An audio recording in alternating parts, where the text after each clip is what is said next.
karena ini kesempatan emas. Walaupun cuma 15 menit, saya ingin 5 jam, tapi 15 menit diberi. Mari kalau ada yang bawa Alkitab, kita dasari pembicaraan kita yang terambil dari Mark chapter 10 atau Markus pasal 10 ayat 13. Kalau sudah dapat, kita akan buka dan baca Markus 10.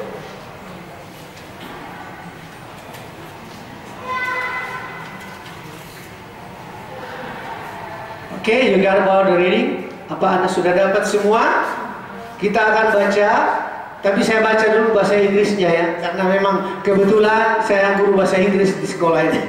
Ya, saya baca bahasa Inggris, nanti mungkin Principal, ya, Your Excellency, I want to have your honor to read about this passage in Indonesia. Would you please come forward with me? Okay.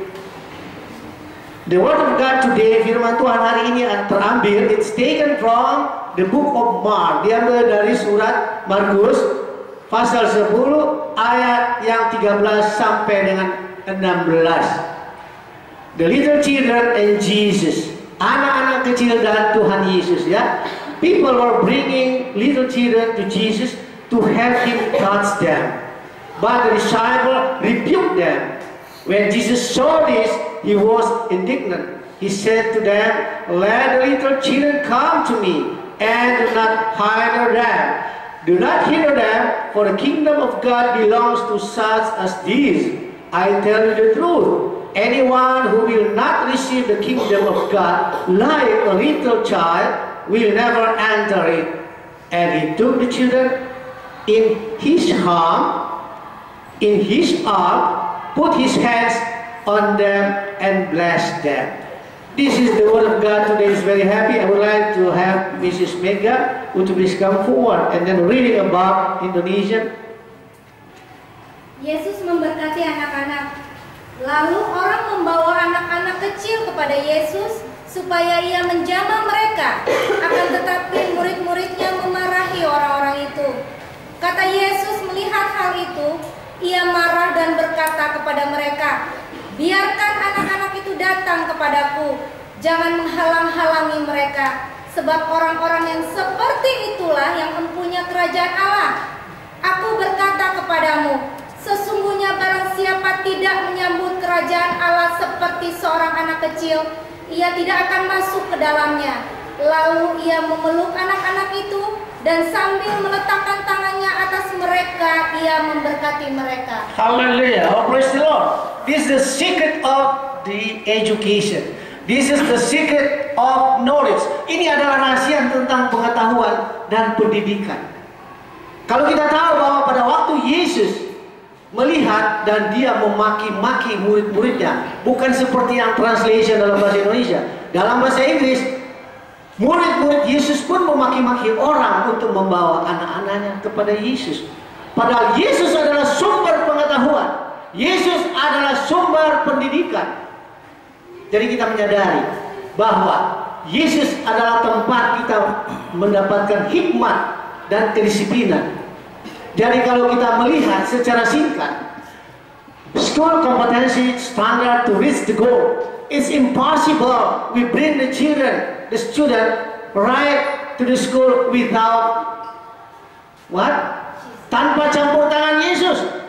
Tidak mungkin. Karena di situ adalah sumber pengetahuan.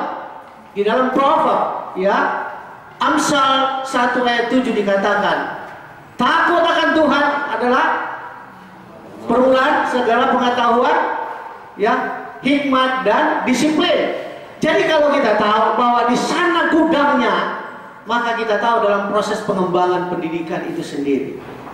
Jadi kalau citra anak bangsa melihat bahwa a good teamwork, school and parents, this is a very great project, very great program raksasa untuk anak-anak masa depan. Ada amin? Sebab tanpa campur tangan Tuhan, tidak mungkin anak-anak itu akan diberikan hikmat. Karena rahasia dalam Alkitab mengatakan, di sanalah sumber berkat pengetahuan dan sebagainya. Itu sebabnya maka kalau kita lihat, sering kita katakan, Our Father, Bapa di sorga. Yesus itu siapa? Bapa di sorga. Dia sumber berkat. Kalau kehidupan kita dalam hidup ini sebagai orang tua murid, siapa Bapa dan Ibu di dunia ini? Ini pertanyaan yang sangat indah. Ada di tangan Bapa dan Ibu daripada anak-anak itu. Jadi orang tua tidak bisa berpangku tangan, karena di sanalah sumber berkat. Ya, di sanalah sumber berkat. Dan kalau kita lihat slide berikut, kita sudah kaji, ya menurut pengkajian para pendidik, bahwa rahasia bagian yang sangat berperan dalam pendidikan di rumah itu mungkin baru, di sekolah hanya 40%, di rumah 60%, karena di sanalah rahasia berkat itu berawal. Sekolah hanya membantu. Apabila tidak ada kerjasama antara sekolah dan guru, disitulah pincang, unbalanced. So we cannot run about the science and technology bring forward, karena orang tua tidak terlibat. Sebentar kita lihat dalam waktu yang relatif singkat ini, apa saja yang terdapat dalam kehidupan anak-anak itu yang menjadi perhatian kita sungguh-sungguh untuk kita boleh kaji. Ya, bukan sekedar mereka dididik di sekolah di mana saja, kebetulan di anak bangsa. Oh, praise the Lord. Karena kita berusaha untuk membawa mereka di hadapan Yesus.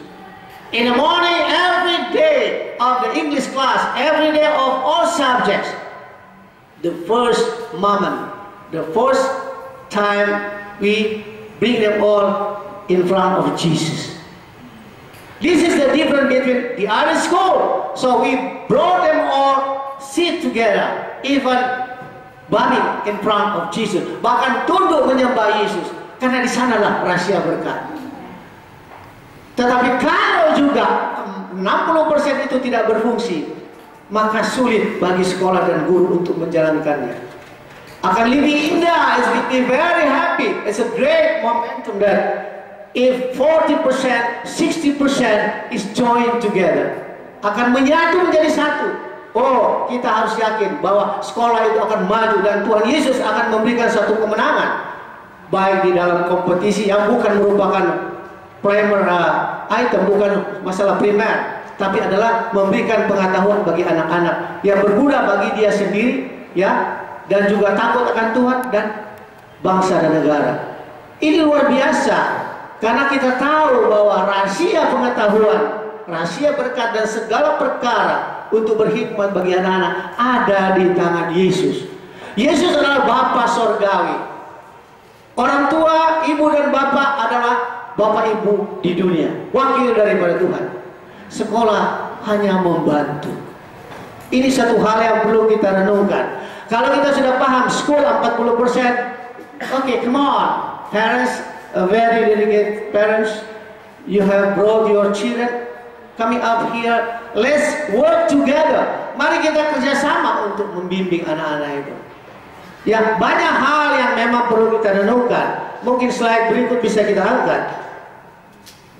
Kita tahu bahwa pertumbuhan anak-anak itu ada di awal rumah tangga.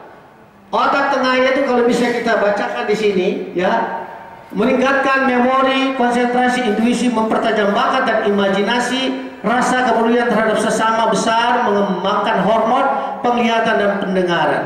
Otak kiri berpikir aktif, berpikir analitis, bahasa dan logika, ilmiah dan matematika, ingatan jangka pendek.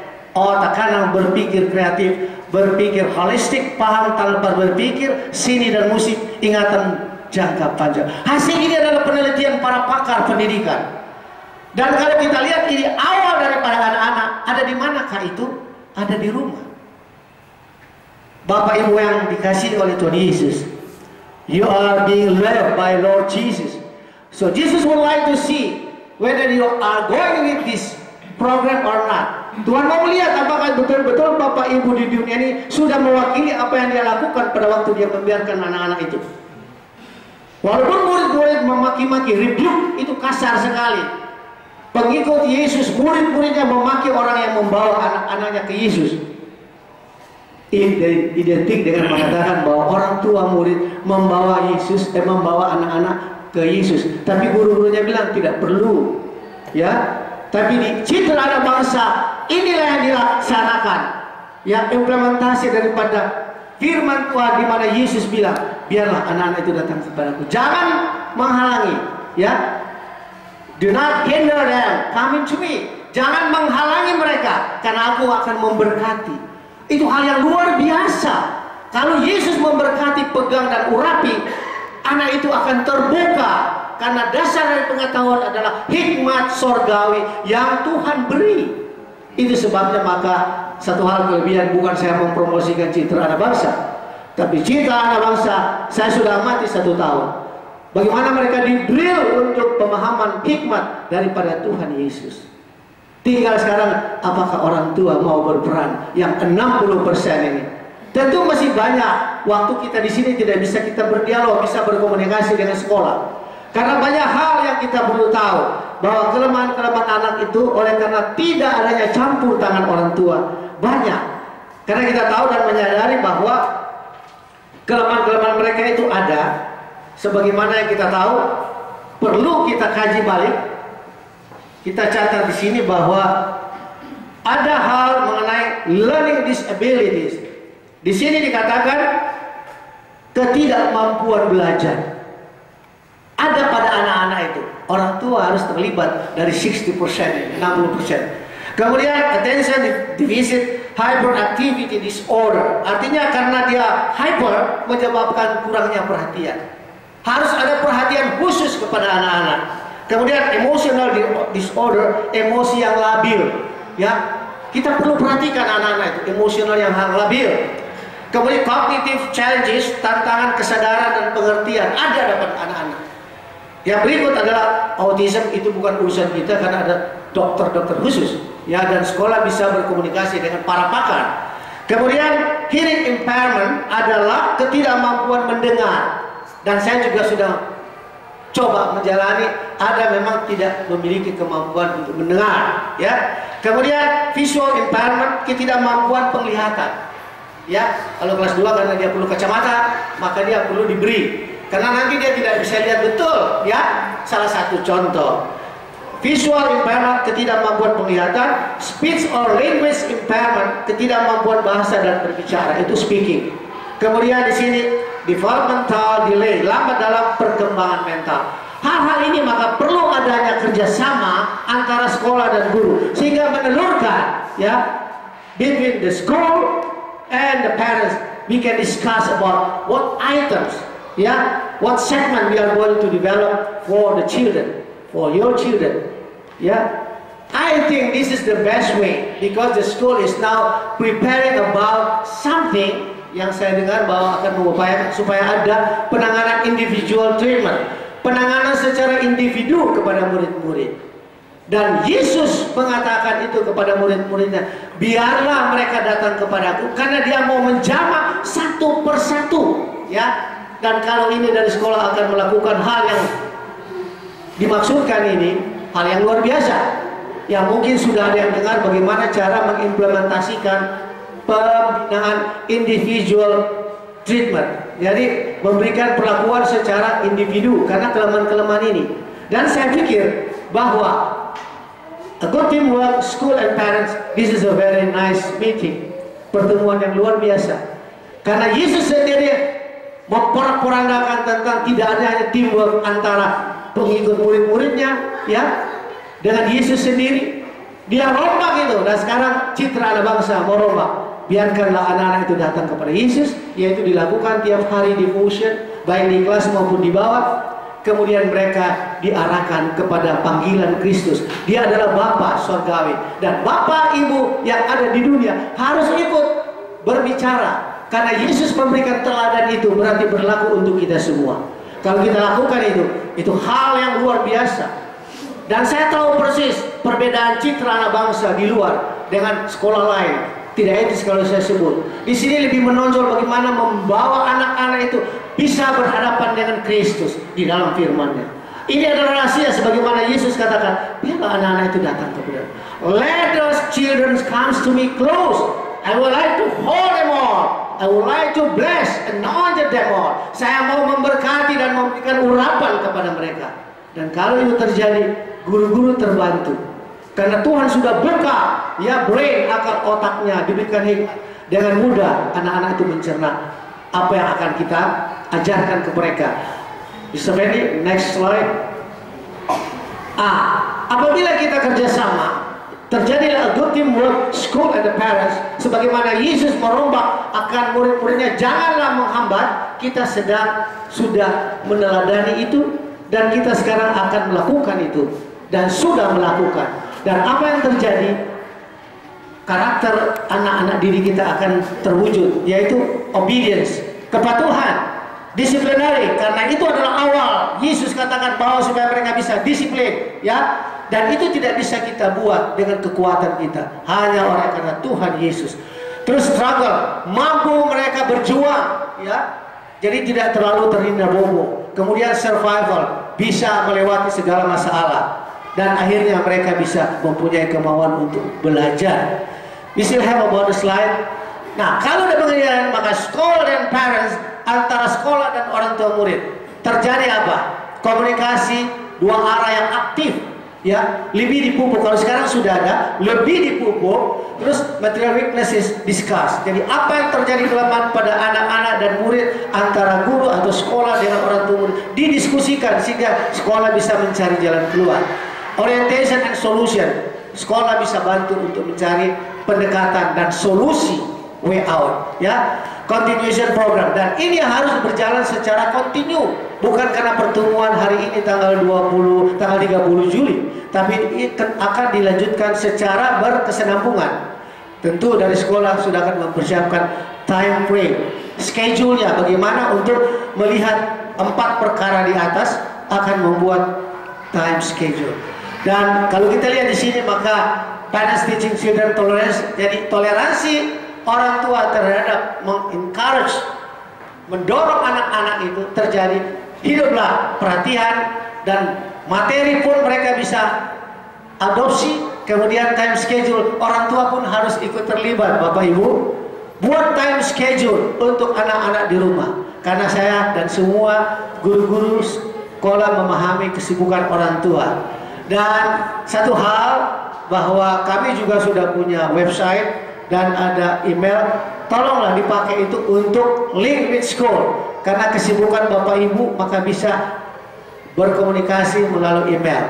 Dan artinya, kalau Tuhan Yesus dulu secara fisik, biarkan anak-anak itu datang kepadaku, karena aku akan memberikan hikmat dan kebijaksanaan pengetahuan. Sekarang Tuhan Yesus kasih link melalui website dan melalui email. Dan ini hal yang luar biasa. Kalau itu terjadi, maka kita akan berjalan bersama. Apa yang kita dapat wujudkan? What item we can create together between the school and the parents, yaitu kualitas anak-anak didik kita mencapai apa yang kita inginkan. Kemudian attainment, pencapaian mereka bisa kita banggakan karena tercapai. Kemudian apa? Successful atau keberhasilan itu merupakan kebanggaan keluarga. Kemudian apa? Prospek pendidikan lanjut, peluang pendidikan pada jenjang lanjut. Sebagaimana kita lihat bagaimana anak yang kemarin itu, yang dalam gambar mereka berhasil, kita lebih memberikan supaya mereka itu mempunyai persaingan yang kuat, kemampuan bersaing, karena mereka mencapai apa yang kita inginkan. Semua itu ada di dalam rahasia firman Tuhan. Mari kita bawa kepada Yesus, mari kita berfungsi sebagai orang tua murid, dan guru-guru dan sekolah akan terlibat di dalamnya. Di sini ada 3 pihak yang penting, walaupun 4. Karena Yesus, murid-murid Yesus, kemudian orang tua dan anak, ada 4 pihak. Tapi kalau ini bekerja sama, dirangkum oleh school dan parents, luar biasa. Apakah kita yakin bisa berhasil? Do you believe that we can success in the future? Ada amin? You promise to yourself, our dear parents, your beloved, the Lord Jesus love you. Once you said, I commit Jesus, berarti Yesus akan berikan kemampuan. Begitupun guru dan sekolah. I think this is the secret of the Word of God today. Bagaimana Yesus membiarkan, mengarahkan dan mintakan kepada murid-murid, biarkan anak-anak itu datang kepada Yesus. Dan itu sudah dikerjakan oleh Citra Anak Bangsa. Well, I would like to say thanks God today because we have heard about the Word of God and the righteousness, because Jesus taught all the people during his life, but now still remain unchanged. Tidak berubah, masih tetap seperti waktu Yesus berkata, dan Yesus mau berkata kepada kita semua. Come on, my dear parents. Come on, my dear school, my dear teacher, yeah, my dear board, yeah. Come on, come to me.